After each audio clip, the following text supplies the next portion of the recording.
الصلاة على النبي والسلام على الرسول. Bismillahirrahmanirrahim. Subhanallah, tabarakallah, alhamdulillah. Alhamdulillah, summa alhamdulillah. Segala puji bagi Allah. Ini adalah raudhah, taman-taman syurga yang Nabi sebut. Ma baina baiti wa mimbari raudhatan min riyadil jannah. Di antara rumahku, rumah Nabi rumah baginda Nabi sallallahu alaihi wasallam, dan juga mimbarnya di sana, ya, adalah merupakan taman-taman syurga. Dan di hadapan saya ini tiang 119 adalah tiang Aisyah, ya, yang mana baginda Nabi sallallahu alaihi wasallam menyebut dalam satu hadis sahih, ya, sekiranya kamu tahu tempat ini, nescaya kamu akan sanggup beratur untuk solat di sini, ya, iaitu di tiang Aisyah ini 119, ya. Dan ini adalah tiang Abi Lubabah, tiang Taubat. Dan sekarang saya menuju ke makam baginda Nabi sallallahu alaihi wasallam untuk memberi salam kepada Rasulullah. Dan percayalah, baginda Nabi, ya, akan menjawab salam kita, ya. Kita ditegah untuk meninggikan suara di hadapan baginda Nabi sallallahu alaihi wasallam. Ketika memberi salam kepada baginda ini, kita perlu merasai, menjiwai bahawa, ya, Nabi mendengar salam daripada kita umatnya.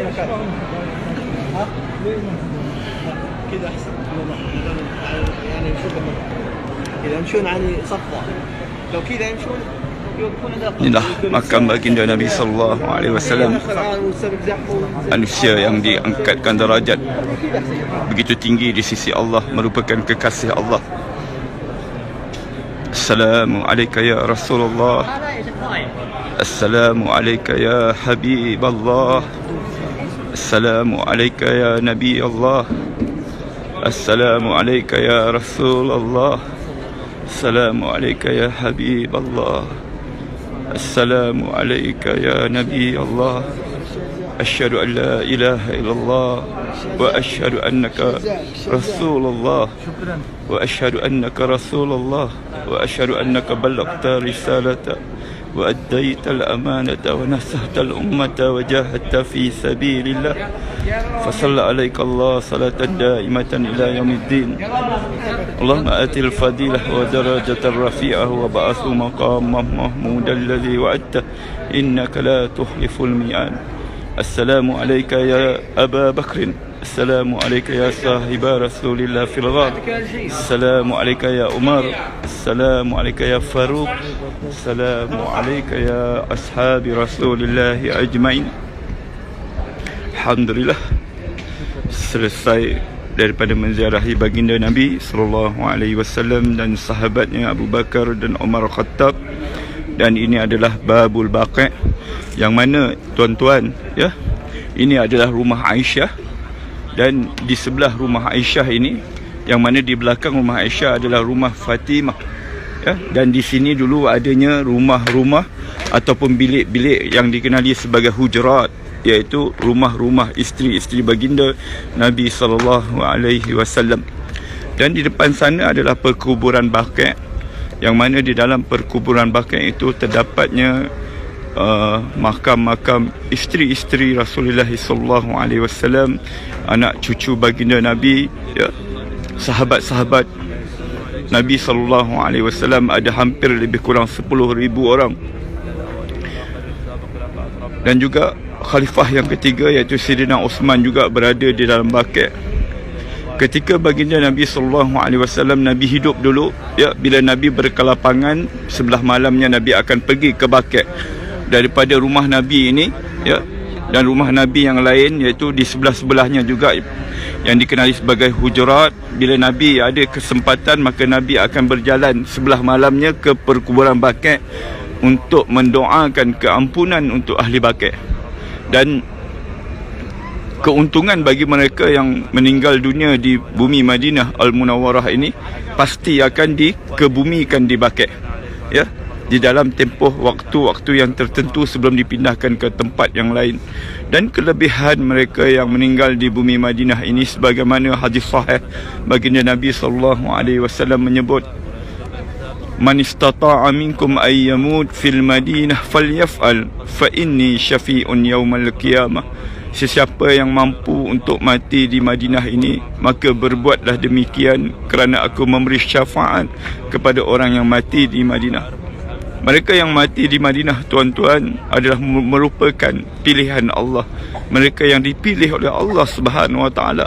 Ya, bukan senang, namun kita perlu berdoa kepada Allah, minta kepada Allah, minta sungguh-sungguh, ya Allah, ya, mudah-mudahan satu hari nanti bila aku datang ke Madinah ini, ya, aku dapat mati di Madinah.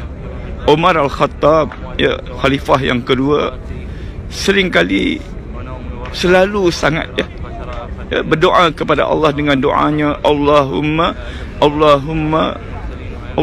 rzuqni syahadatan fi sabilika waj'al mauti fi biladi nabiyika.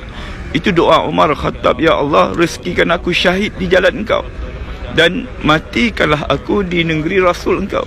Dan Allah, ya, Allah Subhanahu Wa Taala telah berkata, ud'uni astajib lakum. Berdoalah sungguh-sungguh, minta sungguh-sungguh, maka akan kukabulkan doamu. Maka doa Umar ini diistijabkan oleh Allah Subhanahu Wa Taala. Maka Umar mati di Madinah. Ya, mati di Madinah untuk Umar kita rasa tak pelik, ya, kerana Umar memang tinggal di Madinah.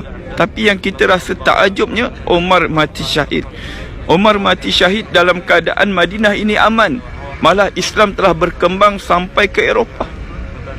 Namun kerana keberkatan doa Umar itu, Allah pilih dia, ya, Allah pilih dia untuk syahid di jalan Allah Subhanahu Wa Taala. Mudah-mudahan kita semua dipilih oleh Allah Subhanahu Wa Taala mati di dalam keadaan husnul khatimah, mati dalam keadaan baik, dan dijauhkan, diselamatkan daripada mati dalam keadaan su'ul khatimah, mati dalam keadaan buruk. Kerana kejayaan manusia adalah matinya dalam keadaan husnul khatimah.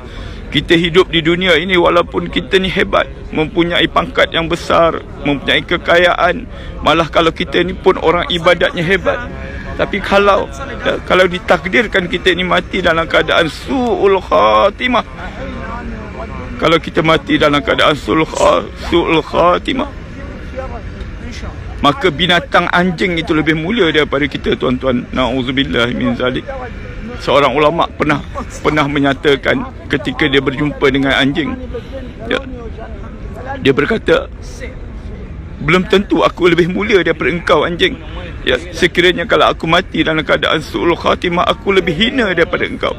Begitulah kita manusia ini, tuan-tuan. Kalau kita dicabut nyawa dalam keadaan buruk, dalam keadaan kita su'ul khatimah, dalam keadaan kita berdosa kepada Allah, dalam keadaan kita tidak sempat untuk bertaubat kepada Allah, maka kita menjadi sehina-hina manusia. Oleh itu minta kepada Allah selalu di dalam sujud kita, di dalam solat kita. Setiap hari kita solat 5 kali satu hari sekurang-kurangnya. Setiap kali kita solat, kita sujud, minta Allah 3 perkara. Allahumma inni as'aluka husnul khatimah, ya Allah, matikanlah aku dalam keadaan husnul khatimah. Allahumma rzuqni taubatan nasuha qabla al-maut, ya Allah, rezekikan aku taubat nasuha sebelum datangnya kematian. Allahumma ya muqallibal qulub sabbit qulubi ala iman wa ala ta'atika. Wahai Allah yang memegang hati, ya, tetapkanlah hatiku dalam iman dan taqwa. Setiap kali kita solat, submit doa ini, minta dengan Allah. Kerana Allah Subhanahu Wa Taala berkata dalam satu hadis sahih, Allah itu sifatnya malu, ya. Allah kata, aku malu pada hamba-Ku bila hamba-Ku berdoa kepadaku dan aku tidak istijabkan doanya. Oleh itu, tuan-tuan, ya, marilah selalu kita berdoa kepada Allah, minta apa saja kepada Allah, bergantung harap hanya kepada Allah Subhanahu Wa Taala. Sekarang suasana di Madinah ini, lepas daripada solat Isyak, keadaan cuaca memang tengah sejuk, mungkin dalam keadaan 13-14 darjah Celsius. Namun alhamdulillah, rasa sangat-sangat tenang di bumi Madinah ini, yang mana ketenangannya memang kita tak dapat rasa di tempat-tempat yang lain. InsyaAllah, ya, yang mana belum pernah sampai di bumi Madinah Al-Munawwarah, submitlah doa, minta dengan Allah Ya, minta dengan Allah. Kalau kita ini tak ada duit, tak ada kemampuan daripada sudut keuangan, minta kepada Allah hadiah. Minta hadiah daripada Allah, ya. Allah itu maha kaya, tuan-tuan. Kita ini yang miskin meminta. Oleh itu minta hadiah dengan Allah. Kalau kita tidak ada kemampuan daripada duit, daripada keuangan kita tak cukup, rasa-rasanya memang tak cukup, ya, maka minta Allah hadiah, ya. Minta Allah hadiah. Tidak ada mustahil di sisi Allah Subhanahu Wa Taala.